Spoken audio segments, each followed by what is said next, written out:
Вітаю, гэта выданне навіну на Белсаце і я, яго вядоўца Наста Печенькова. У паветраную прастору Беларусі, імаверна, ізноў залеталі расійскія беспілотнікі. У прыватнасці гукі дронаў чулі ў Гомлі.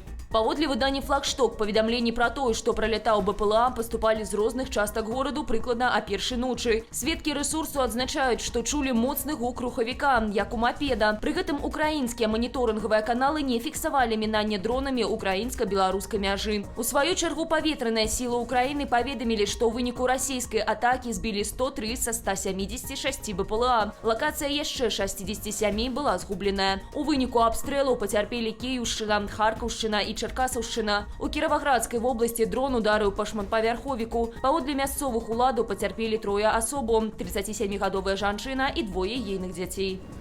У Мінску сілавікі будуць шукаць гэтак званых дармаедаў, асобаў, не занятых у эканоміцы краіны. Адпаведныя рэйды анансавала прэс-служба МУС. Паводле ведомства асаблівую увагу нададуць тым, хто атрымлівае заробак у канвертах, а таксама беларусам, што пражываюць за мяжой. Пад кантролем сілавікоў апынуцца і беспрацоўныя асобы з наркатычнай ды алкагольнай залежнасцямі. Іх плануюць накіроўваць у лячэбна-працоўныя прафілакторыі. У Менску гэтая катэгорыя будзе адпрацаваная на 100%. Працаваць мусяць усе, хто карыстаецца сацыяльнымі выгодамі, што дае дзяржава.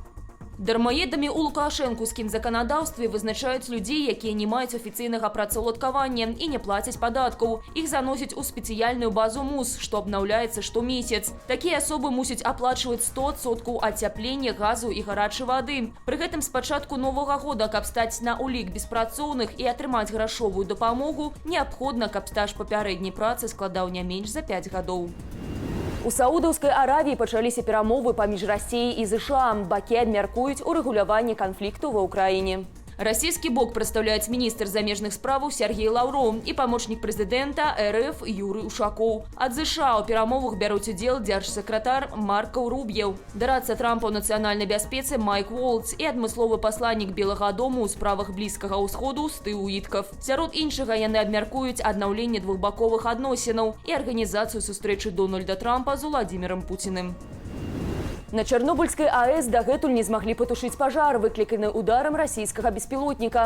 Пра падаўжэнне працы на аб'екце паведаміла Украінскае міністэрства аховы навакольнага асяроддзя і прыродных рэсурсаў.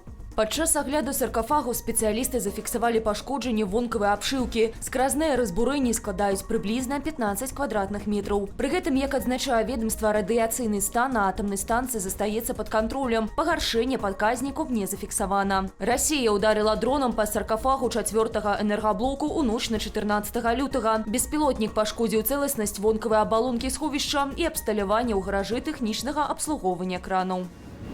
У аэрапорце Таронта адбылася авіякатастрофа. Пры пасадцы перакуліўся пасажырскі лайнер. На борце самалёта кампаніі Delta Airlines, што прыляцеў з амерыканскага Мінеапалісом, былі 76 асобаў, у тым ліку 4 пілоты. У выніку інцыдэнту пацярпелі мінімум 18 пасажыраў, траіх шпіталізавалі ў крытычным стане. Цяпер высвятляюць прычыны аварыі. З папярэдняй версіі лайнер мог перакуліцца ў сувязі з непагодаю. Напярэдадні ў гэтым рэгіёне адбылася снежная бура, што справакавала моцны вецер і нізкія тэмпературы. Пасля здарэння аэрапорт Таронта часова прыпыняў працу. Схуднеў на 15 кілаграмаў і мае праблемы з сэрцам. Радыё «Свабода» паведамляе пра пагаршэнне стану палітвязня Ігора Карнея.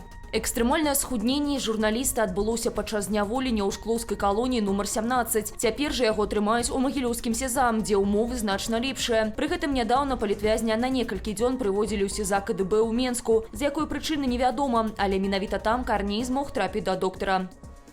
Там паслухалі сэрца, пацвердзілі, што не вельмі роўны рытм. Выпісалі валяр'янкі. Ігор Карней адбывае 3-гадовы тэрмін за ўдзел у гэтак званым экстрэмісцкім фармаванні. Пазней палітвязню дадалі яшчэ 8 месяцаў зняволення за нібыта злоснае непадпарадкаванне адміністрацыі калоніі.